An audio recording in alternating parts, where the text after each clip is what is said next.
This is Brian with ScreenFiles.com and Trailer into Reaction. What I'm looking at today is the upcoming trailer for Lionsgate's Hellboy reboot. And at other times, I've stated why I'm not a fan of this reboot.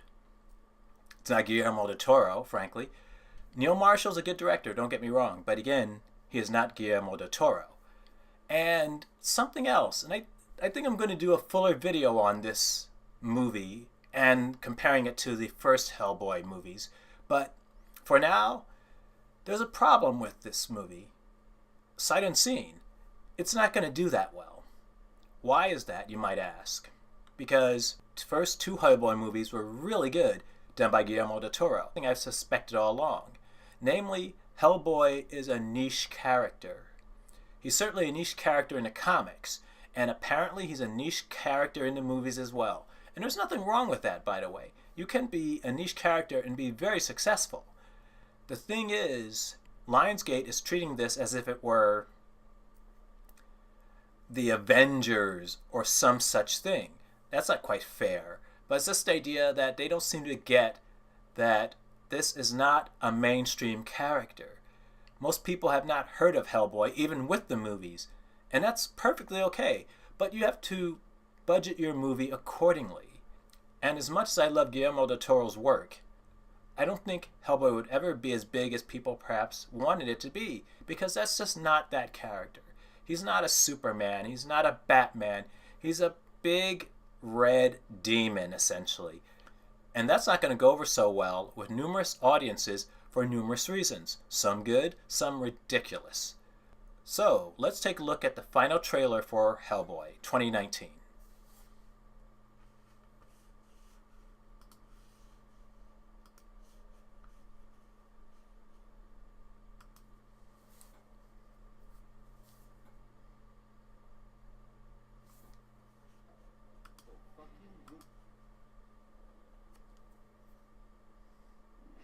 She's the queen of blood, and for fucking good reason. This is not over. I am eternal.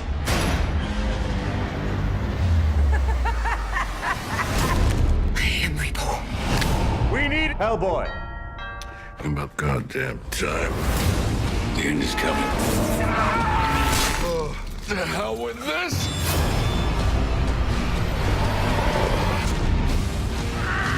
Haven't we got to be saving the world or something? Guten Tag. I love you, Lofter Johnson! My job is to protect the world from fucking monsters. They will build statues of you made from the bones of your enemies. I take a shit ton of bones. Well, that was a trailer. It's needlessly violent. I mean, I don't mean to carp on that, but it doesn't need to be as violent as that looks. Now, obviously, the movie has more to, well, I should say, hopefully, the movie has more to offer than just that. But it's just needlessly violent.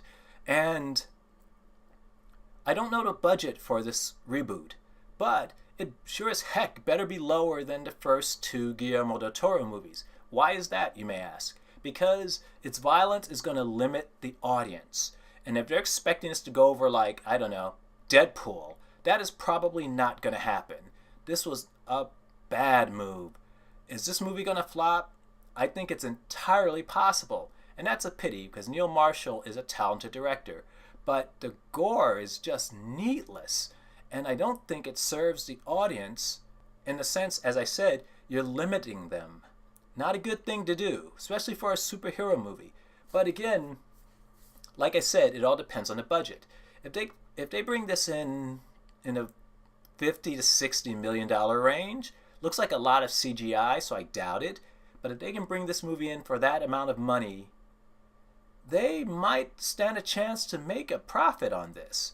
If it's in the range of $100 to $120 million for this movie, and of course that's not including advertising costs, then this movie is doomed. We'll see. This is Brian with ScreenFiles.com and Trailer into Reaction. Peace.